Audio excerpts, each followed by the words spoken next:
लखनऊ। दिल्ली से बड़ी खबर बता दें कि नारी शक्ति अधिनियम को लेकर उत्तर प्रदेश से राज्यसभा सांसद ब्रजलाल का बड़ा बयान सामने आया है।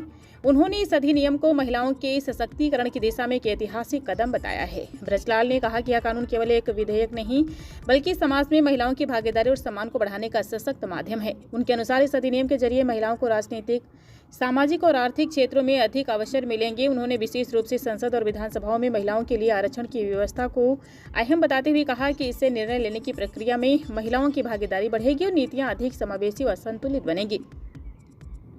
ब्रजलाल ने कहा कि भारत जैसे विविधतापूर्ण देश में महिलाओं को समान अधिकार देना केवल संवैधानिक दायित्व ही नहीं बल्कि सामाजिक आवश्यकता भी है। उन्होंने इस कानून को नए भारत की पहचान बताया और कहा कि इससे आने वाली पीढ़ियों को प्रेरणा मिलेगी। उन्होंने यह भी विश्वास जताया कि नारी शक्ति अधिनियम के प्रभावी क्रियान्वयन से देश के विकास में महिलाओं की भूमिका और मजबूत होगी, जिससे भारत एक सशक्त और समावेशी राष्ट्र के रूप में आगे बढ़ेगा।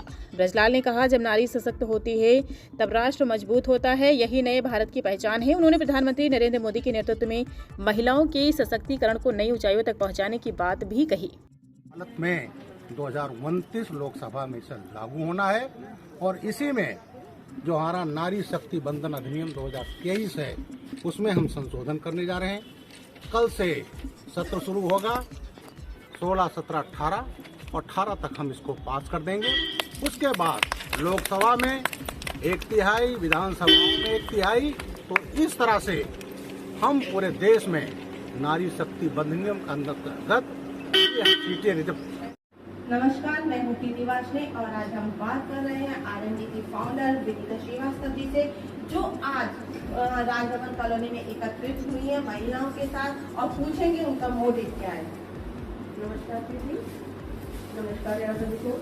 आज जैसा कि सभी को पता है कि हम सब यहाँ एकत्रित हुए हैं राष्ट्रीय महिला दल के नेतृत्व में। हमारे राष्ट्रीय अध्यक्ष ने एक कार्यक्रम रखा है जो कि नारी बंधन अधिनियम के लिए हमारे माननीय सांसद राज्यसभा ब्रजलाल जी जा रहे हैं। तो हम सभी राष्ट्रीय महिला दल की जो टीम है उनका हार्दिक स्वागत, वंदन, अभिनंदन करेगी और जो महिला अधिनियम पास हो रहा है उसके लिए उन्हें बधाई देंगे कि वो इसके लिए हम लोग महिला सशक्तिकरण के लिए आगे कदम बढ़ा रही है हमारी भाजपा सरकार।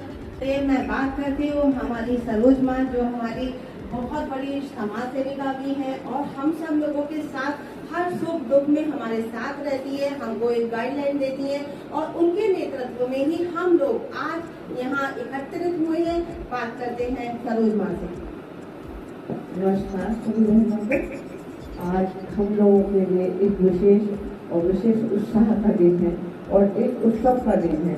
जैसा कि अभी विनीता जी ने बताया कि हमारा सशक्त महिला सशक्त भारत, हमारा 33% आरक्षण का बिल पास होने जा रहा है और स्पेशल सेशन अभी 16, 17, 18 3 दिन तक रहेगा। ये हम लोगों के लिए बड़े हर्ष का विषय है कि महिलाओं को एक उचित स्थान पंचायत से लेकर संसद तक हम लोगों को मिलेगा और महिलाओं के लिए एक बहुत बड़ा योगदान होगा। महिलाओं के लिए एक विशेष वो अपनी जगह बना पाएंगी, एक उनकी आवाज़ होगी, उनकी एक पहचान होगी। वैसे भी कहते हैं कि जैसे नागेश्वर पूजनते रमनते तत्व देवता, वो पूरा का पूरा सिद्ध हो गया है कि आज हमारी बहनें अभी तक कंधे से कंधा मिलाकर पुरुषों के साथ चलती थी, अब उनकी एक नई पहचान, एक नया स्थान, एक नई संसद में उनकी एक जगह मिलेगी और हमारे भारतवर्ष को और अधिक अच्छा बनाने के लिए उनका विशेष योगदान रहेगा। जैसे महिला एक परिवार को बड़े सुचारू रूप से चलाती है और सारे ही सर्वगुण संपन्न होती है और उसमें सारे मिनिस्ट्रियल गुण होते हैं, वही चीज़ हमारी संसद में भी आएगी और हमारा एक भारत सोने की चिड़िया फिर से कहलाएगा। जय हिंद, जय भारत। धन्यवाद माँ। आज आपके शब्दों सुनकर हम लोगों को एक और स्फूर्ति आई है, नया जर्नी स्टार्ट होने वाली है। अब देखते हैं यहाँ आई हुई एकत्रित महिलाओं में से आप देखिएगा सब लोगों में एक जोश है नए कानून के लिए, नई उमंग के साथ। आज हम बात करते हैं दीना दी से। बहुत बहुत धन्यवाद प्रीति जी। सबसे पहले तो मैं बधाई दूंगी हमारी इस कार्यक्रम की आयोजिका हमारी आरएनडी की हमारी हम सब बहनों के लिए अति आदरणीय सरोज भाभी जी को, कि जैसे वो कोई भी महिला से संबंधित होता है कार्यक्रम तो सबसे पहला नेतृत्व उनके माध्यम से होता है। और जैसे कमल शक्ति है और नारी बंधन है, जो अधिनियम पास हो रहा है उसके लिए मैं सबसे पहले अपने आदरणीय भाभी जी को बधाई देंगे और साथ ही साथ में हमारे सांसद जी हैं जो कि हम लोग के हर कार्यक्रमों में बढ़ चढ़ के हिस्सा लेते हैं और कराते रहते हैं।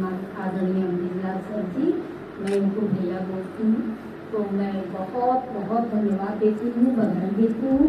और साथ ही साथ केंद्र सरकार भारतीय जनता पार्टी के प्रधानमंत्री आदरणीय हमारे नरेंद्र मोदी जी और हमारे उत्तर प्रदेश के मुख्यमंत्री आदरणीय महाराज जी योगी आदित्यनाथ और सभी बहनों को बधाई देती हूँ कि अब हम लोग का परचम पूरे हिंदुस्तान में लहराएगा। आज सशक्त महिला सशक्त भारत, हमारी माँ का प्यारा सा स्लोगन है, सशक्त महिला सशक्त भारत, और जिसमें आज हम लोगों की एक भागीदारी तय हो चुकी है, जिसके लिए हम सभी लोग बहुत धन्यवाद देना चाहेंगे। और यहाँ आए हुए और भी लोग हैं जिनसे मैं उनकी राय पूछना चाहूंगी। तो यहाँ हमारी माया देवी संस्थान के रेणु शर्मा जी भी हैं और उनसे हम बात करना चाहेंगे कि इस समय वो क्या कहना चाहती हैं, क्या महसूस कर रही हैं। नमस्कार सभी लोगों को।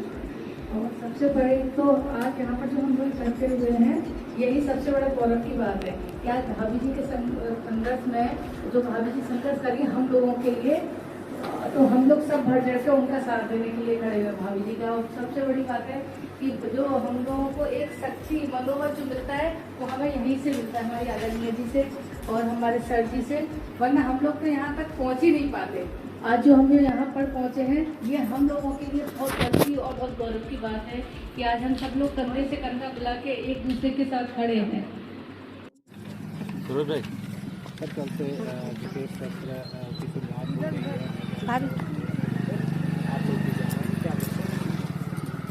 आज़ादी के बाद ये सबसे बड़ा एक ऐतिहासिक काम होने जा रहा है। 2023 में नरेंद्र मोदी जी ने सितंबर 2023 में लाए थे नारी शक्ति बंधन अधिनियम। जब हम पुराने सदन से नए सदन में आए तो पहला बिल पास किया नारी शक्ति बंधन अधिनियम। उसमें लोकसभा में, राज्यसभा में, विधानसभाओं में, इन सब में महिलाओं के लिए 1/3 सीट रिजर्व करने का कॉन्स्टिट्यूशन अमेंडमेंट हुआ। अब उसको लागू होने के लिए ज़रूरी था जनगणना होना, डिलिमिटेशन होना। तो ये अब निर्णय ले लिया गया है कि जितनी लोकसभा की सीटें हैं, विधानसभा की सीटें हैं, उसको 1.5 गुना कर दिया जाए। अभी जनगणना का आधार 2011 लेंगे। तो इस तरह